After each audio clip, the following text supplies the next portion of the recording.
ईश्वर कौन है, कहाँ है, कैसा है, इन प्रश्नों का उत्तर वही पा सकता है जो अपने भीतर बाहर फैले संसार को अच्छी तरह समझ सके। और ईश्वर से जुड़ने का सबसे सरल मार्ग है संगीत व नृत्य। रोज की तरह हम नृत्य साधना करें और खुद को प्रभु के नाम में विलीन कर दें।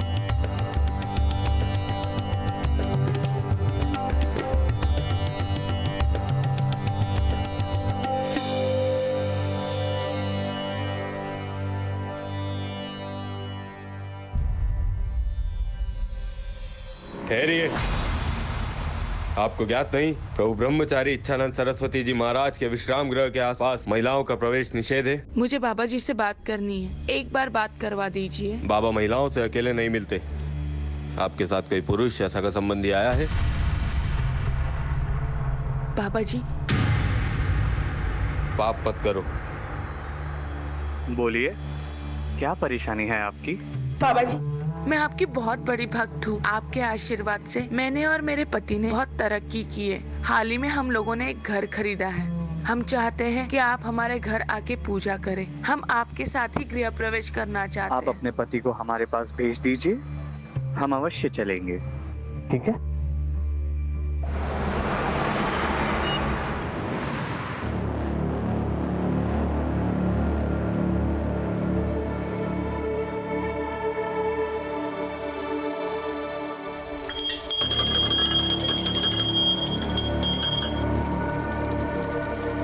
पूजा संपन्न हुई।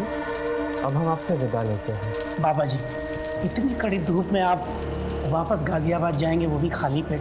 नहीं बाबा जी, मैंने आप सभी के लिए भोजन का इंतज़ाम किया है बाबा जी। बाबा जी, मैंने बिना प्याज लहसुन मसाले का खाना पकाया है, बिल्कुल सात्विक है।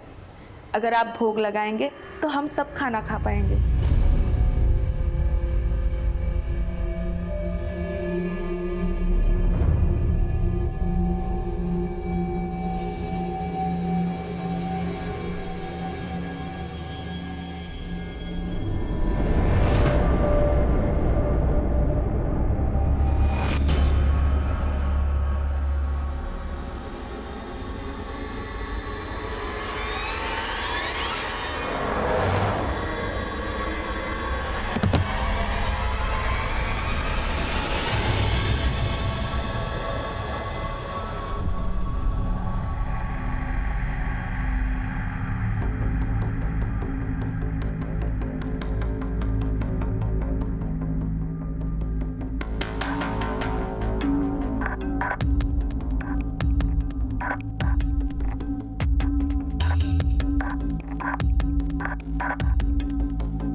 एक पाखंडी बाबा द्वारा धर्म और आस्था के नाम पर कलंकित करने वाले किस्से तो बहुत देखे होंगे आप, लेकिन जो आज आपने देखा वो किसी अपवाद से कम नहीं। एक बहुत ही सोची समझी साजिश के तहत एक धर्म गुरु को कलंकित किया जा रहा था। इसमें कितना सच था, कितना झूठ, कौन था अत्याचारी, क्या था अत्याचार, ये एक ऐसा केस था जो गाजियाबाद का मशहूर केस बनकर सामने आया और ना जाने कितने घिनौने जुर्म का पर्दाफाश कर दिया।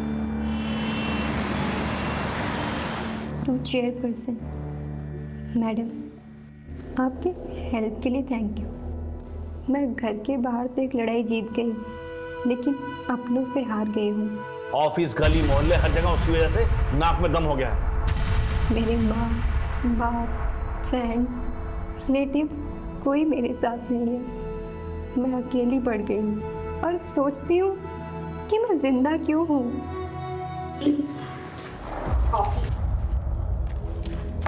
क्या छिपा रहे हो? दी, ये आप लिख रही हो जो अपने स्कूल की टॉपर, अपने कॉलेज की टॉपर, अपने कॉलेज यूनियन की प्रेसिडेंट रह चुकी है।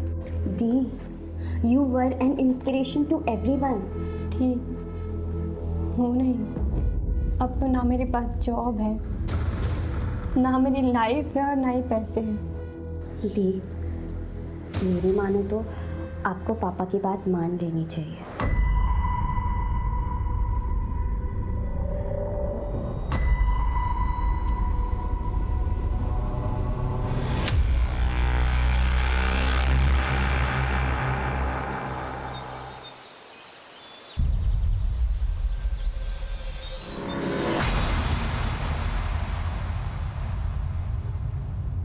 हटो मेरे रास्ते से। देखो रितु, मैं फिर तुम्हें कह रहा हूँ, केस वापस ले लो, तुम्हारी लाइफ फिर पहले जैसे नॉर्मल हो जाएगी। तू हटेगा मेरे रास्ते से या मैं पुलिस को बुलाऊं? उम्र भर अपने भाई की तरह जेल में सड़ेगा। हटो।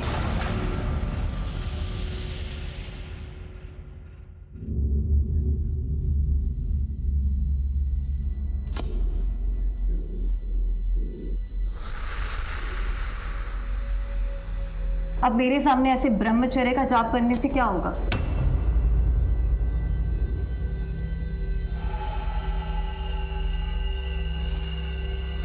आपकी मनसा क्या है? आपको मैंने कितना समझाया लेकिन आप तो माने ही नहीं। आप तो अपनी भक्ति और शक्ति से सबके दिल जीतते रहे। ऐसा ऐसे थोड़ी ना चलता है। मैंने अपना शरीर लुटाया है, ऐसे थोड़ी ना चुप रहूंगी। लीजिए, अगर ये चुप बैठ भी गई तो हम चुप नहीं बैठने वाले। क्यों गजेंद्र? मैं चुप नहीं हूँ बाबा जी, वीडियो क्लिप न्यूज चैनल्स भेजने को तैयार। कुछ MMSB भक्तों तक वायरल हो जाएंगे। फिर तो प्रभु देवता से दानव कहलाएंगे। आपको क्या चाहिए?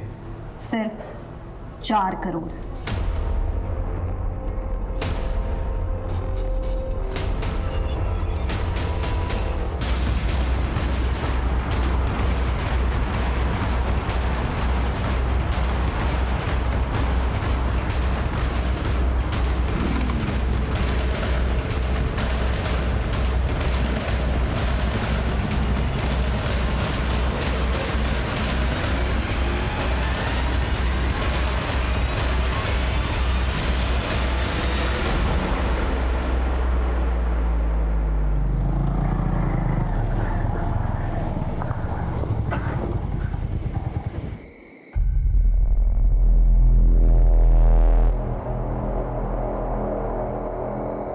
आप ना यहाँ पर रुको, मैं देख के आता हूँ।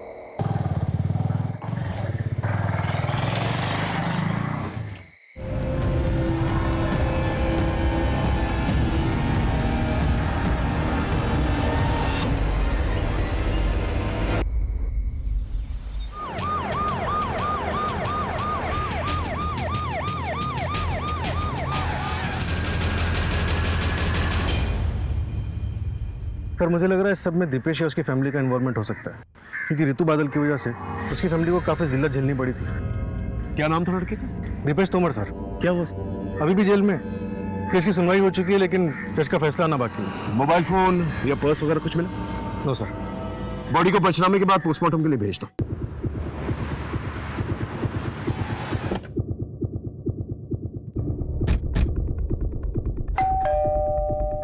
सर हम क्यों उस लड़की को मारेंगे या मरवाएंगे? हमारे बेटे की जो जिंदगी बर्बाद होनी थी वो तो हो ही गई। सेशन कोर्ट ने तो अपना फैसला सुना दिया, आप हाई कोर्ट में अपील कर देते। वैसे भी ऋतु तो मर चुकी है, आप कोई ना कोई जुगाड़ करके अपने बेटे दीपेश को जेल से निकलवा लेते। हम कुछ नहीं करने वाले सर। ये दीपेश के साथ फोटो में ये शख्स कौन है? ये मेरा छोटा बेटा सर्वेश है, केरला गया है। हम आयुर्वेदिक दवाई के थोक विक्रेता हैं, वही लेने गए। जरा फोन लगाइए उसे। लगे।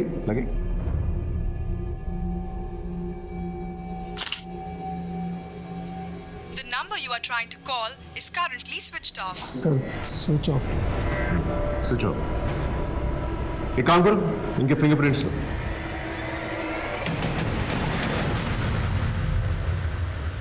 इस सर्वेश का मोबाइल सर्विलेंस पे डालो और उसके कॉल रिकॉर्ड निकालो और उसके फोटोज खबरी नेटवर्क पे डिस्ट्रीब्यूट करो। Right sir. अपने एक आदमी को तोमर के घर के आसपास नजर रखने के लिए करो। Okay sir. ये ऋतु के माँ बाप से बात हुई? उन्हें पुलिस स्टेशन आने के लिए कहा है सर।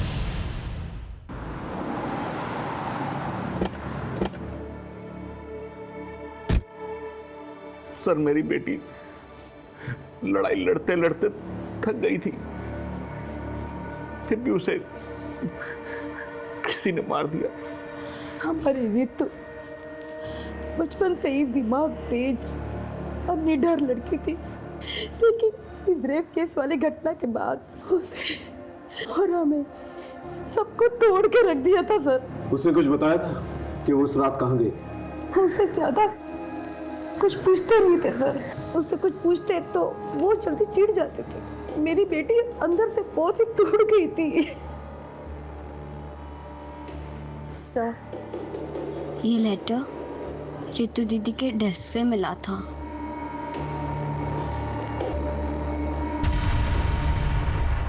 कहीं ऐसा तो नहीं कि बदनामी के डर से आप ही लोगों ने उसे मार दिया, मरवा दिया? ऐसा नहीं है सर, मुझे अपनी बेटी रितु से बहुत उम्मीदें थी। मैं अपनी उम्मीदें हार गया था, इसलिए सर मैं बहुत परेशान हो गया था। रितु की बेहतरी के लिए हमसे जो बन पड़ रहा था, जो कर सकते थे सर, हमने बहुत कोशिश की। माँ, मैं कैसे शादी करूँ? अभी मैं अपने पैरों पे भी खड़ी नहीं हुई हूँ। ना तो मेरे पास जॉब है, ना तो मेरे पास सेविंग्स और ना ही खुद का घर है। अब आप खुद बताओ, अगर मैं सेटल हो जाती हूँ और कल को मेरा डाइवोर्स हो जाता है तो कहाँ जाऊँगी, क्या करूँगी? अरे तुम लोग तो ऐसे बात करो जैसे कि इस रेप की घटना के बाद कोई भी लड़का उतावला हो रहा होगा इससे शादी करने के लिए। हर जगह से रिजेक्शन आ रहा है। आखिर तुझे जरूरत क्या थी ये केस करने की? पापा, वो मेरा कलीग था, हमें क्लाइंट पीपीटी रेडी करनी थी। अब मुझे क्या पता था कि वो मेरी ड्रिंक स्पाइक कर देगा और मेरे साथ वो सब कुछ करेगा। अब मैं बाहर वालों को क्या बोलूं जब आप लोग ही मुझ पे ट्रस्ट नहीं करते? ऐसा नहीं है सर कि हम अपनी बेटी रितु पर ट्रस्ट नहीं करते थे, लेकिन लोगों की बातों और उनके तानों ने हमें फ्रस्ट्रेट कर दिया था सर।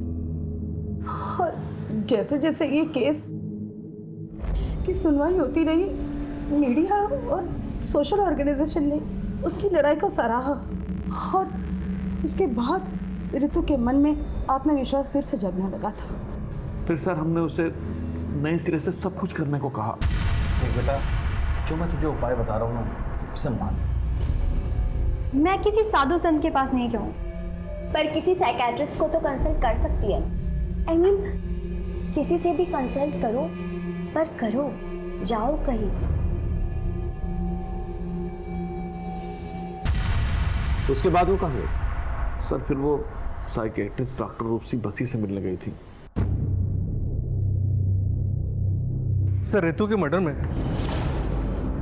हम उसके फादर महेश बादल के हाथ को कंप्लीटली रूल आउट नहीं कर सकते। एक काम करो, इसके भी फिंगरप्रिंट्स मैच करके देखो और उसके कॉल रिकॉर्ड्स निकालो। Right sir.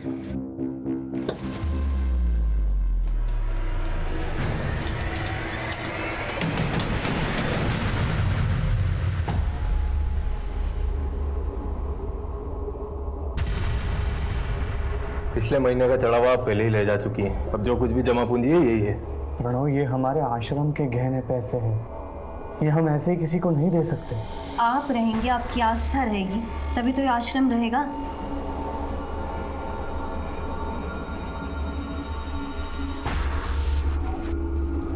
कितने पैसे है ये? कुल 25 लाख। और बाकी के पैसे? इससे ज्यादा नहीं मिल सकता। बाबा के टट्टू, तुम ज्यादा मत बोलो। अगर आप पीछे की जमीन का एक छोटा सा हिस्सा बेच देंगे ना, तो किसी को कुछ पता नहीं चलेगा। खरीदार मैं लेकर आ जाऊंगी, आप बस जमीन के कागजात तैयार करवा दीजिए।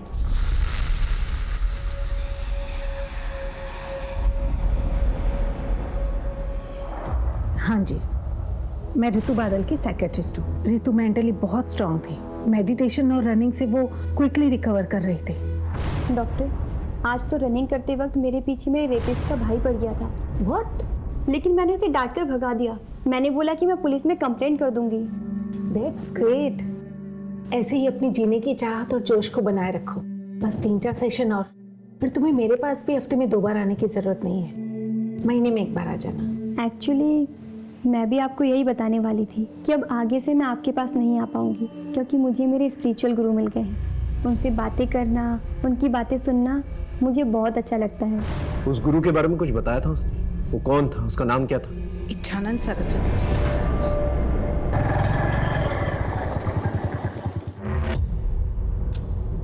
नीतू, नीतू, रितु,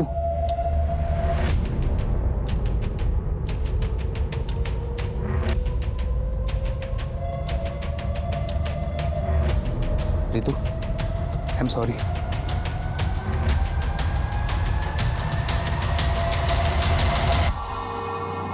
रितु, क्या हो भाई, फिर से कोई बुरा सपना देखा क्या? आप भूल क्यों नहीं जाते कि आप गाजियाबाद में नहीं हो, बल्कि अपने घर ऋषिकेश में हो?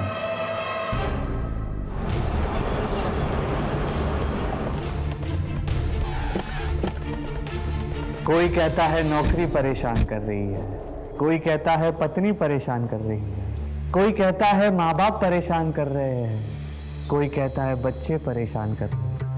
मेरा उन सब से एक ही जवाब है, अगर इतना परेशान कर रहे हैं तो छोड़ दो सकते है ना? तो फिर रास्ते निकालो, जैसे ईश्वर रास्ते निकालता है। कभी ईश्वर से कहते हुए सुना है मुझे मेरे भक्त परेशान कर रहे हैं? नहीं ना? क्षमा चाहता हूं, आप लोगों को नीचे बैठना पड़ रहा है। जी, ऋतु बादल आपकी शिष्य थी मतलब? जी, उसका मर्डर हो गया। ओम शांति।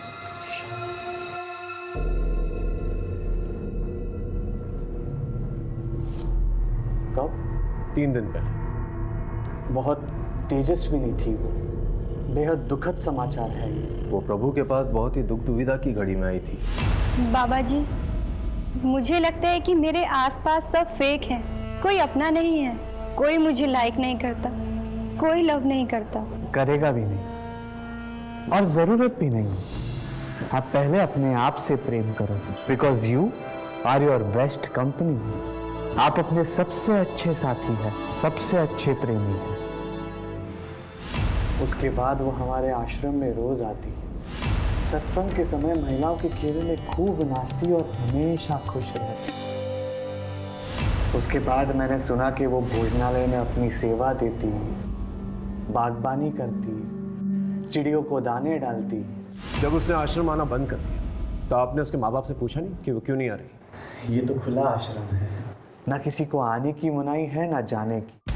वैसे ऋतु बादल में आपने क्या खास नोटिस किया था? लोग कहते हैं कि आश्रम में आने के बाद वो हमेशा खुश रहती थी, जीवन को एक नए सिरे से अपना रही थी। ऐसे में उसकी हत्या हो जाना ये बहुत दुर्भाग्यवश है। आज के जमाने में बाबा कितने भी अच्छे हैं, मुझे विश्वास है आपने एक आदमी को इस आश्रम के पास तैनात रखा। ये सर्वेश के बारे में कुछ पता चला? नहीं सर, उसका फोन भी बन जा रहा है और वो घर पे भी नहीं है। एक काम करो, दीपेश से मिलने के लिए, उसे पूछताछ करने के लिए जेल में एक एप्लीकेशन डालो और ये पता करो ये सर्वेश दीपेश के साथ मिलकर जेल में कुछ प्लान तो नहीं कर रहा। Right sir.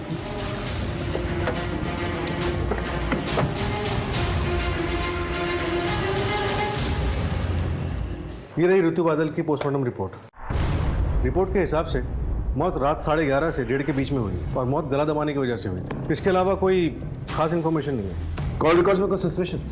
नो सर, लेकिन ऋतु का फोन मौत के ठीक 1 महीने पहले से दिन में काफी टाइम के लिए बंद रहने लगा। लोकेशन चेक किया, कहाँ ऑन हुआ कहाँ ऑफ हुआ? सर, बाबा के आश्रम में ऑफ होता था और घर में ऑन होता था। सर हाँ सर, ये रहे फिंगरप्रिंट रिकॉर्ड्स। ओके, इसके मुताबिक ऋतु की गर्दन पे जो फिंगरप्रिंट्स मिले वो उसके माँ बाप से मैच नहीं करते और ना ही दीपेश के बाप से मैच करता है। या फिर शायद दीपेश के फरार भाई सर्वेश ने हत्या की। राम राम सर जी। बोलो। आपका शक सही निकला था। दीपेश ने अपने भाई सर्वेश का स्टेट शूटर अवनीश से कांटेक्ट करवाया था। फिर तो सर अवनीश के अड्डे पर धावा बोलते, क्योंकि अब जेल जाकर दीपेश से पूछताछ करने की जरूरत तो नहीं पड़ेगी। राइट।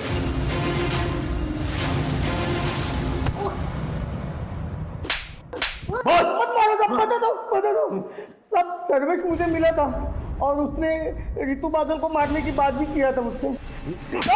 तूने उसे मार डाला? नहीं, मैंने नहीं मारा था, क्योंकि 1 रोज पहले वो मुझे एडवांस के पैसे देने वाला था, लेकिन पैसे लेके वो आया ही नहीं।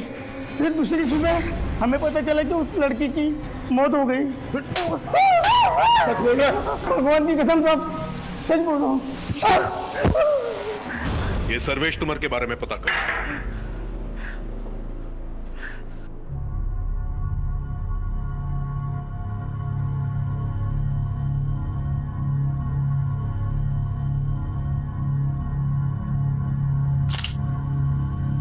दिखा, अच्छी आई है ना? अच्छी आई है। ये देखो। नीतू जी, मैंने आपके बारे में न्यूज़पेपर में पढ़ा था। तो क्या सोचा तुमने? लड़की ने लड़के को फंसा लिया? नहीं, मैंने ऐसा नहीं सोचा। मतलब मैंने सोचा कि आपके अंदर इतनी हिम्मत कहाँ से आई? मतलब आपका रेप हुआ, उसके बाद आप सीधे हॉस्पिटल गई, उसके बाद आपने मेडिकल एग्जामिनेशन करवाया, फिर आप पुलिस स्टेशन गई, रिपोर्ट लिखवाई। क्योंकि मैं अगर पूरे प्रोसेस से नहीं जाती तो अब कहीं पकड़ा ही नहीं जाता। मतलब वो इतने बड़े बिजनेसमैन का बेटा, वो तो आप जानते ही हो, और आपको सेंस भी हो गया होगा कि वो कल जाकर आपको बदनाम तो करेगा ही, आपकी नौकरी भी चली जाएगी, आपके परिवार वाले आप पर सवाल भी उठाएंगे। यही तो प्रॉब्लम है। आज तक औरतें और लड़कियां यही सोच सोच कर अत्याचार सहते आ रही, पर अब नहीं। आखिर हमारे समाज में कभी ना कभी किसी ना किसी को तो कदम उठाना पड़ेगा। ये आपने सही कहा। वैसे मैं ना आपका बहुत बड़ा फ़ैन हूँ, मतलब आपको कभी भी मेरी ज़रूरत पड़े ना तो प्लीज़ आप मुझे बुलाइए।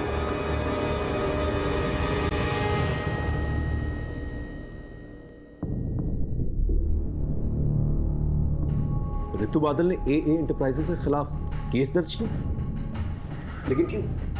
ऋतु ने मुझे बताया था कि ऑफर लेटर मिलने के बाद जब वो दूसरे दिन जॉब ज्वाइन करने गई तो उन्होंने उसके साथ वियर्ड बिहेव किया। आई एम सॉरी ऋतु, कंपनी ने आपकी जॉब अपॉइंटमेंट होल्ड पर कर दी। But why? वेल, हमें पता चल गया कि तुम्हें पिछले जॉब से क्यों निकाला गया था। ओह, जस्ट बिकॉज मैंने अपनी एक कलीग पर रेप केस फाइल किया, आपने भी मेरा करेक्टर सर्टिफिकेट बना लिया। आपने एक बार भी ये नहीं सोचा कि शायद वाकई मेरा रेप हुआ था। अजी मेरे साथ है, कल आपके साथ भी हो सकता है। I can understand Ritu, but frankly speaking her company के टॉप मैनेजमेंट मर्द होते हैं, एंड ऑफ द रिकॉर्ड हमारे MD को तुम्हें अपॉइंट करने में रिस्क लग रहा है। सीरियसली? आपकी कंपनी तो अपने आप को वीमेन फ्रेंडली क्लेम करती है ना, लेकिन आज पता चला आपकी कंपनी की पॉलिसीज भी ड्यूबियस है और आपकी कंपनी भी बाकी की कंपनियों की तरह हिपोक्रेट है। आपने बिल्कुल अच्छा नहीं, मैं आपको ऐसे नहीं छोड़ूं, मैं इस कंपनी को कोर्ट में सू करूंगी।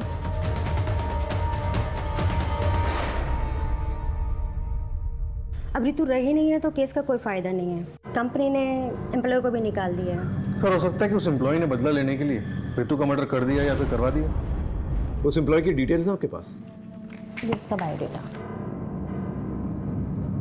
सोनल गुनात्रा।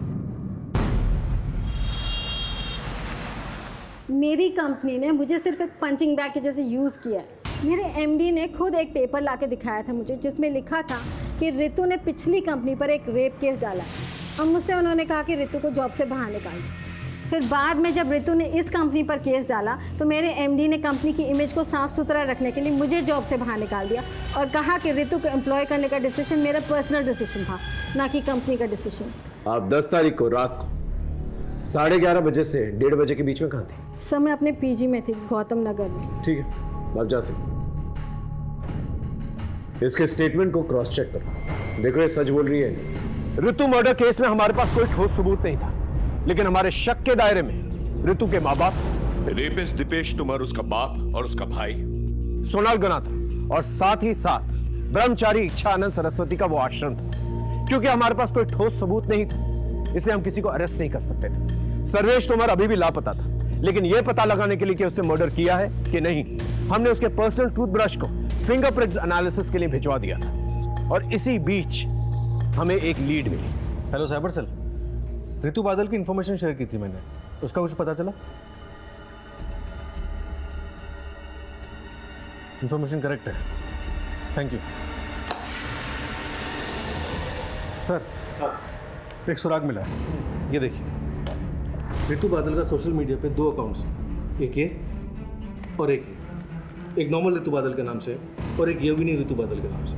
तुम कहना क्या चाहते हो? सर, ये दोनों अकाउंट्स 2 अलग अलग नंबर से लिंक हैं। इसका मतलब ऋतु बादल ने अपने अंदर बदलाव महसूस किया, इसलिए उसने एक नया नंबर। सर, साइबर सेल से दूसरा नंबर मुझे जल्दी मिल जाएगा। इसके बाद मैं इसके कॉल डिटेल्स और इसकी लोकेशन डिटेल्स दोनों निकलवा दूँ। गुड।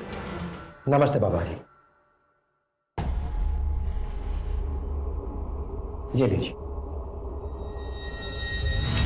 परेशान ना बाबा जी, मैं सलोनी जी की कोई बात टाल नहीं सकता। ज़मीन पे कंट्रोल आपका ही रहेगा। मुझे लंदन हेड ऑफिस को नए नए इन्वेस्टमेंट दिखाने होते हैं, वो मैं दिखा दूंगा, और इस तरह आपके पैसों की प्रॉब्लम भी सॉल्व हो जाएगी। और फिर जब आपके पास पैसे आ जाएंगे आप अपनी ज़मीन वापस ले लीजिएगा।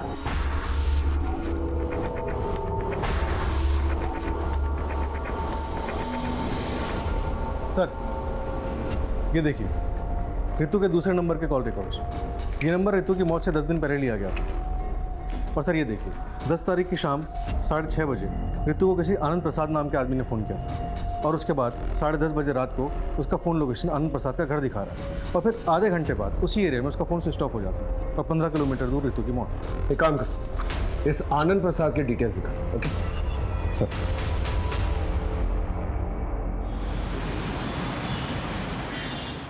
मिस्टर आनंद प्रसाद इस लड़की को जानते हैं? हाँ हाँ, ये तो वही लड़की है जो मेरे पास जॉब के लिए आई थी। Hello sir. बैठो बैठो। आप मिलने के लिए बहुत डेस्परेट थे मिस ऋतु? एक्चुअली सर, आपकी कंपनी की अपॉइंटमेंट के बारे में मुझे आज ही पता चला, तो मैंने सोचा कि वैकेंसी फुल होने से पहले मैं आपसे आके घर ही मिल लूँ। कितनी देर तक थी आपके घर पे? तकरीबन आधे घंटे में। उसके तुरंत बाद उसका मोबाइल नेटवर्क ऑफ हो जाता है, और उसके आधे घंटे की दूरी पे उसका मर्डर हो जाता है। क्या बात कर रहे हैं आप?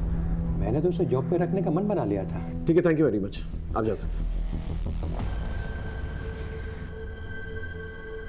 सर वैसे तो ये आनंद प्रसाद MD है, लेकिन मुझे इस पर भी शक हो रहा है।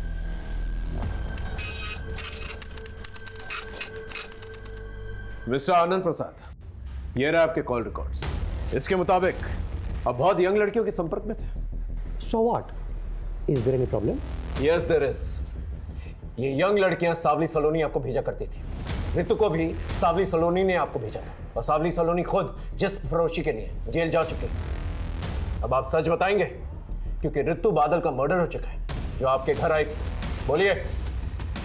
ऋतु एक एस्कॉर्ट थी और सावली सलोनी उसकी एजेंट। ये बात आपको ऋतु ने बताई? जी नहीं, सावली सलोनी ने बस यही कहा था कि पहले वो नौकरी की बात करेगी, फिर समझ में आएगी।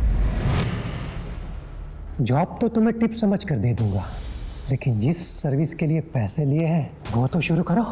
कौन सी service? Body to body service. आपको कोई गलतफहमी हुई है। मुझे सलोनी जी ने यहाँ सिर्फ और सिर्फ जॉब के लिए भेजा था। लेकिन तुम्हारे 1 घंटे के लिए उसने मुझसे 40,000 लिए हैं। So don't waste my time, baby. रुको! जब तक ये केस सॉल्व नहीं हो जाता ना, आप हमारे मेहमान बनो। जी सर। इन्हें लेके जाओ। चलिए। लेकिन सर किस जुर्म में? लेके जाओ। सर क्या किया है मैंने? लेके जाओ। सावली सलोनी को ढूंढना बहुत जरूरी है, और ये पता लगाना बहुत जरूरी है कि ये ऋतु बादल का मर्डर केस सावली सलोनी के सेक्स रैकेट से तो नहीं जुड़ा हुआ, और कोई पर्सनल रंजिश तो नहीं। इस सर्वेश के बारे में कुछ पता चला? सर वो अभी भी अंडरग्राउंड, और सर ऋतु बादल के गले पे मिले फिंगरप्रिंट्स के निशान सर्वेश के फिंगरप्रिंट से मैच नहीं करते। सर हो सकता है सर्वेश ने खुद ये मर्डर ना किया, और ना ही अवनीश चौधरी से करवाया, बल्कि शायद किसी और से करवाया।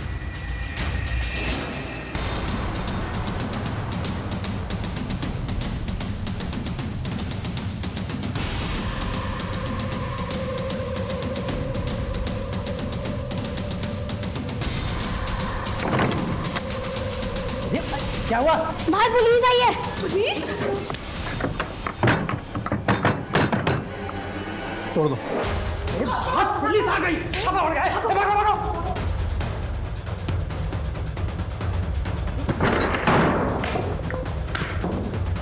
उस तरफ सर्च करो।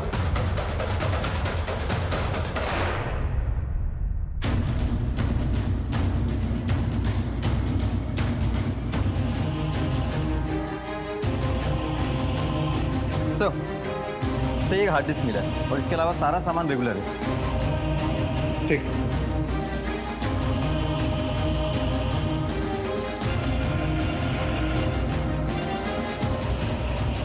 और सर इसमें काफ़ी आदमी ऐसे हैं जो कोई मूवमेंट नहीं कर रहे हैं, ऐसा लगता है जैसे बेहोशी की हालत में।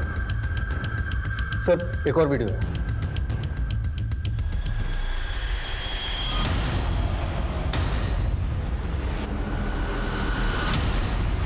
ये सत्य है कि सावली सलोनी मुझे ब्लैकमेल कर रही थी। आपको ये बात हमें पहले बतानी चाहिए थी, हम उसे पकड़ने की कोशिश करते, लेकिन हमारी मुफ्त में बदनामी होती, ना मुझे कुछ हासिल होता ना हमारे आश्रम। आपको इस बात का पता है कि ऋतु बादल सावली सलोनी के संपर्क में थी? ये नहीं हो सकता। क्या आप ये बता सकते हैं कि कभी आपने ऋतु को सावली सलोनी के साथ देखा? हो सकता है उसके कहने पर वो इस आश्रम में आई। जी नहीं, हमें ऐसी कोई जानकारी नहीं थी। और ऋतु का परिवार हमारे आश्रम से सालों से जुड़ा हुआ है, तो फिर वो सावली सलोनी के कहने पर हमारे आश्रम में क्यों आएगी? ये सावली सलोनी आपको ब्लैकमेल क्यों कर रही थी? यही सवाल मैंने उससे भी किया था। तुम्हारे इस धर्म के धंधे ने, धंधा नहीं, आस्था बोलिए। हाँ हाँ वही तुम्हारे इस आश्रम के कारण लोगों ने मेरे ठिकाने पर दारू पीना, चरस गांजा फूकना, सेक्स करना कम कर दिया है। इन सब की भरपाई के लिए तुमको पैसा देना होगा। हम बहुत जल्द सावली सलोनी को पकड़ लेंगे। अगर वो आपके संपर्क में आती है तो प्लीज हमें इन्फॉर्म कीजिएगा।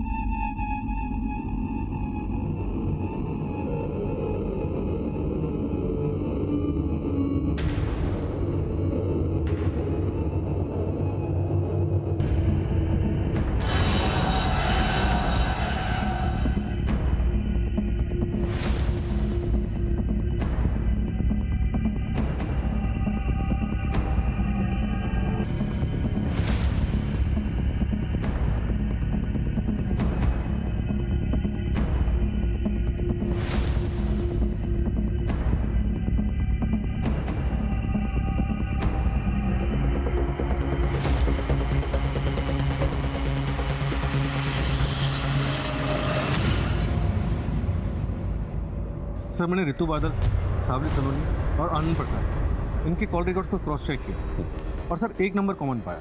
किसका? चमन श्रीवास्तव, ये उसका फोटो। ये नंबर हरिद्वार के एड्रेस पर रजिस्टर्ड और सर इस नंबर की कॉल लोकेशंस और ऋतु की कॉल लोकेशंस सब मैच करते हैं और ऋतु के मर्डर साइट से भी मैच करते हैं। और मर्डर के बाद? मर्डर के बाद 2 दिन पहले तक इसका लोकेशन ऋषिकेश ही दिखा रहा है। एक काम करो, तुम ऋषिकेश जाओ, बस चमन के बारे में पता करो। Sir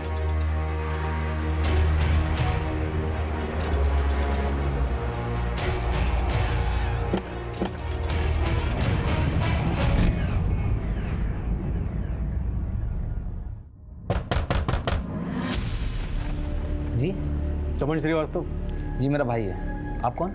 UP police. सर चमन जब से गाजियाबाद से आता हमेशा परेशान रहता था। वो किसी ऋतु का नाम लेता था। रोज रात वो डरावने सपने देखता था और अचानक नींद से उठ जाता था। और अभी कुछ दिन पहले ही वो वापस गाजियाबाद चला गया। मैं गाजियाबाद जा रहा हूँ, मुझे वहाँ पर कुछ हिसाब चुकता करना बाकी है। पर सर हुआ क्या? हमें शक है तुम्हारे भाई चमन ने ऋतु बादल नाम की लड़की का खून किया। नहीं सर, मेरा भाई एक कलाकार आदमी है, वो किसी का खून नहीं कर सकता। क्या करता है तुम्हारा भाई? सर चमन पहले फोटोग्राफर था और अब वीडियो बनाने का काम करता है। कहीं वो इसके लिए काम तो नहीं करता? नहीं सर, मैं इसे नहीं जानता। और सर चमन ने मुझे कभी बताया नहीं कि किसके लिए काम करता है। तुम्हारे भाई से आखिरी बार बात कब हुई थी? सर उसका फ़ोन 2 दिन से स्विच ऑफ आ रहा है।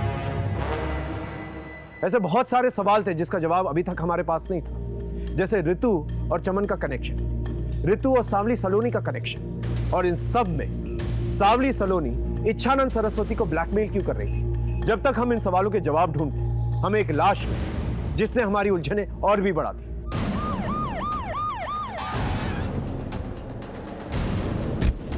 चमन श्रीवास्तव की बॉडी मिली है सर, किसी तेज धार वाले वेपन से उसका पेट काटा गया। मर्डर वेपन मिला? सब आसपास देख लिया सर, कुछ नहीं मिला। मेरी गट फीलिंग कह रही है कि ये केस इच्छानंद सरस्वती और सावली सलोनी के बीच में कहीं ना कहीं उलझा हुआ है। सर आश्रम पे हमारी नजर है, लेकिन सावली सलोनी का कोई ठिकाना नहीं मिल रहा। ऐसे बैठे रहने से तो कुछ भी नहीं होने वाला। एक काम करो, तुम कस्टमर बन के रेड लाइट एरिया में जाओ और सावली सलोनी के बारे में पता करो। ये कहीं ना कहीं तो अपना धंधा चला रही है।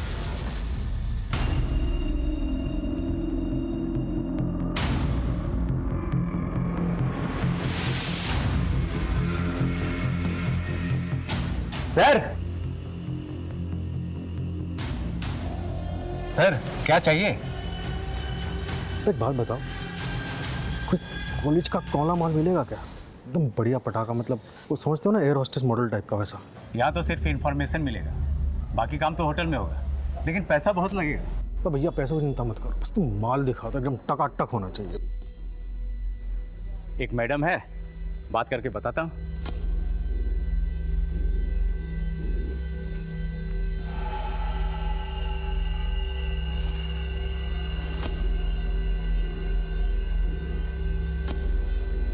सर गाड़ी वाड़ी है क्या? तो गाड़ी है ना बाबू, इधर है, चलो आओ। चलिए चलो।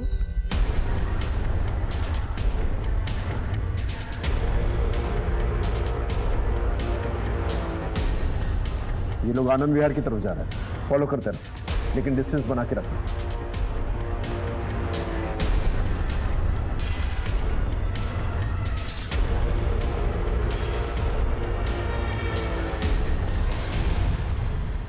सलोनी जी,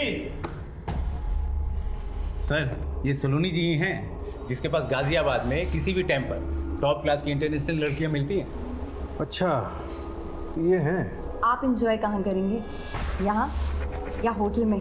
देखिए, एंजॉय तो हम कहीं और ही करेंगे, फिलहाल आपका वॉशरूम यूज़ करेंगे। सर अंदर है ना, आते हैं। टीम बी, ऊपर आ जाओ जल्दी।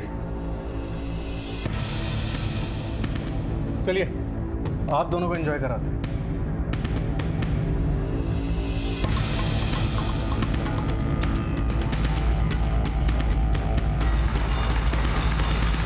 बहुत नचाया तुमने हमें सावली सलोनी, अब सच बोलने का टाइम आ गया है। क्यों मारा ऋतु को?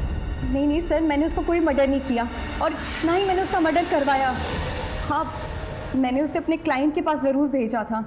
तुझे ना उसे थोड़ा इम्प्रेस करना है। हाँ मैं कर लूँगी, मेरी वर्क प्रोफाइल अच्छी है। वो कुछ और ही समझ रही थी, लेकिन तुम ऑलरेडी पैसे ले चुकी थी उसके नाम पर। नए में तो सब लड़कियां ऐसे ही करती है सर, पर मुझे क्या पता था कि वो ऐसे भाग जाएगी। ये चमन श्रीवास्तव कौन?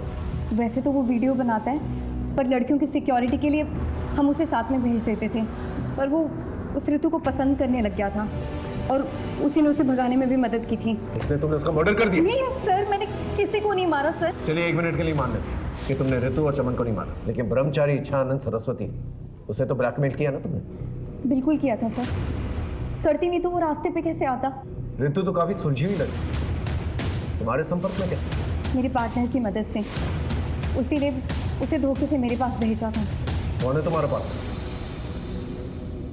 सावली सलोनी ने तुम्हारी पूरी सच्चाई हमें बता दी। ये है वो डायरीज जिसमें तुम्हारे पूरे क्लाइंट्स के नंबर हैं और वो सारी लड़कियों के नंबर हैं जिनसे तुम प्रोस्टिट्यूशन कराया करते थे। आज वो तुम्हारी चुंगल से आजाद है तो तुम्हारे खिलाफ बयान देगी। अब तुम अपनी कहानी खुद बताओगे या मुगल भाई? बोलो।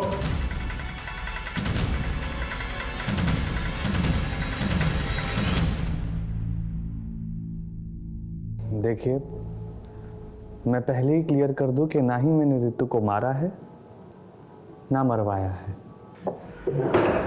वो तो मुगल भाई लेंगे, पहले तुम अपनी काली करतूतों के बारे में बताओ। संभोग और समाधि, ये दोनों ऐसी चीजें हैं जिससे भारत देश में किसी भी मूर्ख या किसी भी होशियार को लपेटा जा सकता है। मैं 5 स्टार होटल में सिक्योरिटी गार्ड की नौकरी किया करता था। वहां मैं देखता था साधु महात्मा को कुछ युवतियों के साथ आते जाते। बस उसी दिन से मुझे मेरा जीवन सत्य मिल गया। मैंने मंदिर बनवाया और फिर मसाज पार्लर के जरिए देह व्यापार का धंधा शुरू किया। और फिर तुमने सावली सलोनी जैसे धंधे वाली से कनेक्ट किया, है ना? मैं सावली सलोनी जैसे लोगों के पास लड़कियां भेजता और फिर दूसरी बार उन्हीं क्लाइंट्स के साथ डायरेक्टली डील करता।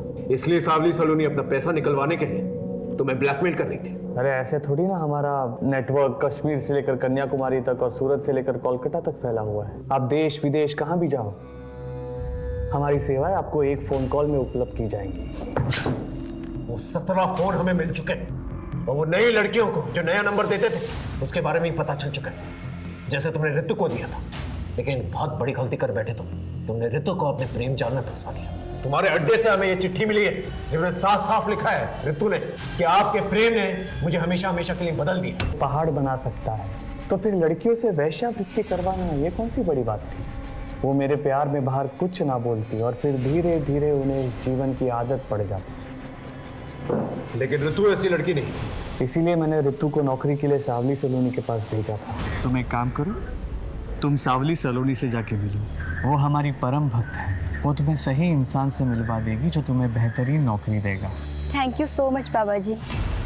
लेकिन ऋतु वहां से भाग गई। और ये बात तुम्हें चमन के थ्रू पता चली, जो तुम्हारे लिए ब्लैकमेलिंग किया करता था और सेक्स वीडियोस बना करता था। और फिर बाद में तुमने ऋतु को मारा।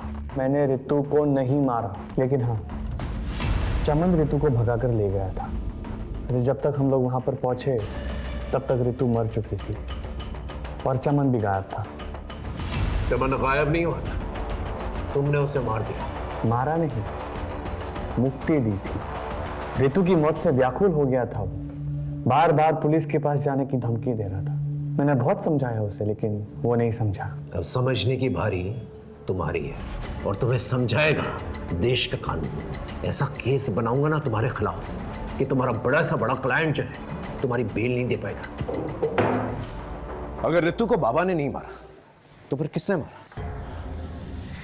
एक काम करो, रितु के मर्डर के रात के इंसिडेंट टाइम से मैच करके देखो, उसके कॉल रिकॉर्ड्स और लोकेशन रिकॉर्ड्स दोबारा से चेक करो। कातिल हमारे रेडार में ही है, बस पकड़ में नहीं आ रहा है।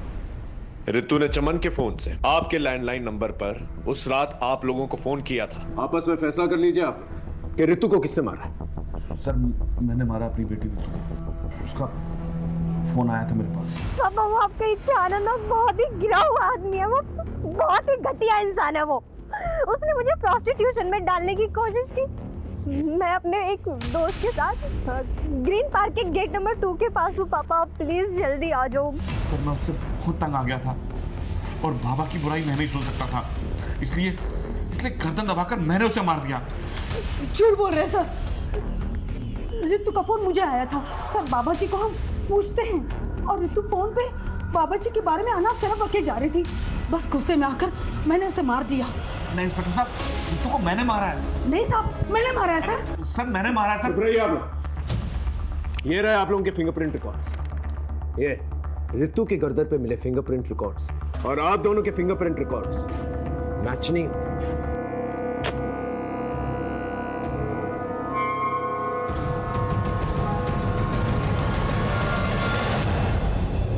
हाँ, मैंने मारा रितु को। तंग आ गई थी उसके वजह से मुझे अपने ऑफिस में अपने कलीग से, अपने फ्रेंड से सुनना पड़ता था। इसकी बहन ने लड़के के मजे ले लिए और फंसवा दी।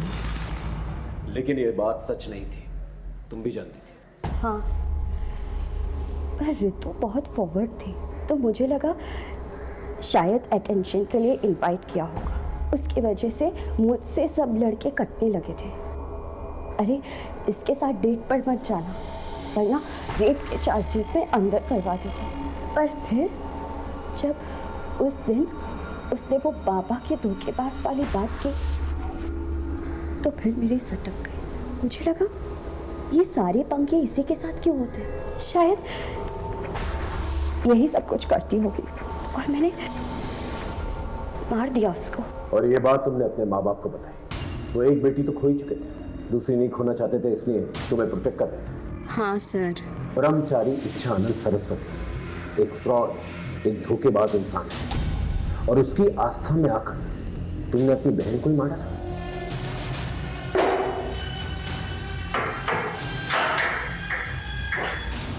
ब्रह्मचारी इच्छानंद सरस्वती उर्फ अनुज अजय द्विवेदी, उसके सपनों ने उसे गलत रास्ता इख्तियार करने पर मजबूर किया, जबकि मधु ने अपना संयम और आपा खोया।